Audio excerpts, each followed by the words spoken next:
Wow! Je suis Carly, je suis dans un ananas, je suis Bob l'éponge! Et on lui souhaite un joyeux anniversaire puisqu'aujourd'hui il fête ses 35 ans. Happy birthday to you! Et du coup on commence tout de suite avec la première anecdote, c'est parti! Il se trouve que notre cher Bobby a passé le permis de conduire. Et oui, il a réussi à l'obtenir. On ne sait pas comment, mais il a réussi.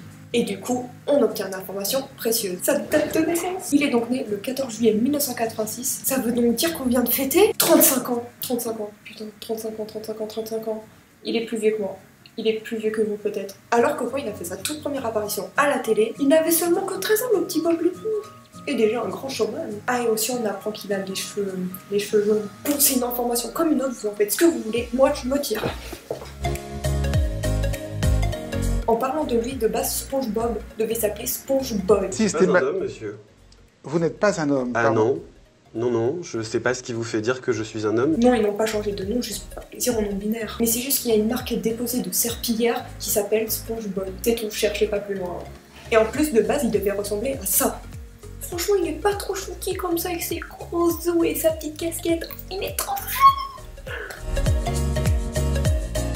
Bon, SpongeBob habite dans un ananas. Bon, ça, tout le monde le sait. Mais c'est vrai qu'en y repensant, pourquoi un ananas? Je m'étais jamais posé la question jusqu'à aujourd'hui. Un petit kiff des créateurs ou juste la coque dans le nez? Bon, un peu des deux, je pense. Stephen Hillenburg, bon, si je prononce bien son prénom.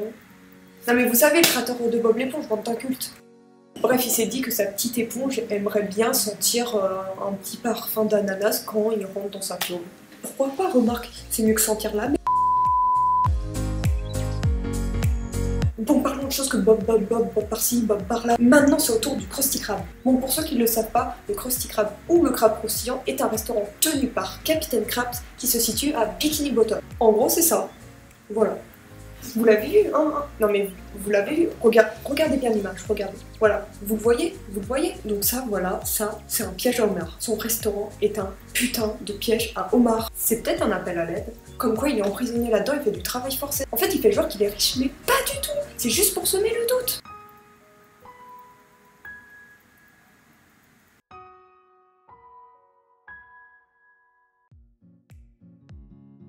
En parlant de Krusty Krab, leur spécialité est le pâté de crabe.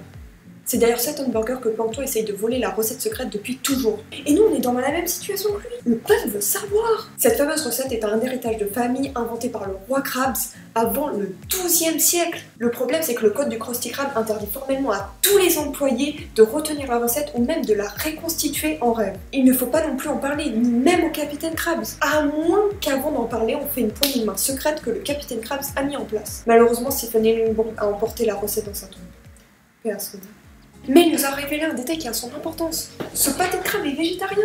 Et oui, Stephen ne voulait pas rendre les personnages cannibales. Du coup, il n'y a aucun poisson dans le pâté de crabe. Mais du coup, y a-t-il vraiment du crabe dans le pâté de crabe? Sachant que bon, le capitaine Krabs, bah, c'est un crabe. Son restaurant est un putain de piège à homard. C'est peut-être un appel à l'aide. Comme quoi, il est emprisonné là-dedans, il fait du travail forcé. En fait, il fait genre qu'il est riche, mais pas du tout. C'est juste pour semer le doute. Je vous apprends rien si je vous dis qu'une éponge qui parle, bah c'est pas possible. À moins qu'il y ait eu des radiations nucléaires ou quelque chose dans le genre. Ça tombe bien. Petit cours d'histoire puisqu'on revient dans les années 40. En fait, Bikini Bottom se réfère à une ville qui se situe en dessous de l'atome de Bikini, qui fait partie des îles Maréchal. Et c'est là-bas qu'il y a eu pas mal d'expériences nucléaires américaines. Donc c'est logique d'obtenir une éponge qui parle, voilà.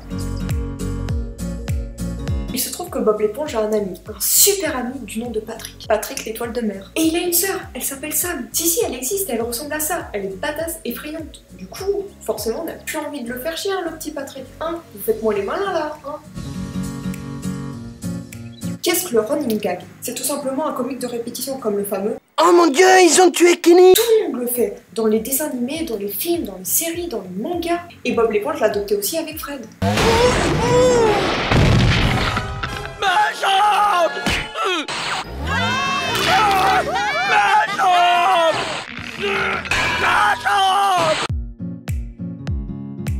À plusieurs reprises, le héros du dessin animé a créé polémique malgré lui. En Ukraine, il a failli être interdit par la commission nationale chargée de la protection de la moralité car Bob et Patrick étaient soi-disant homosexuels.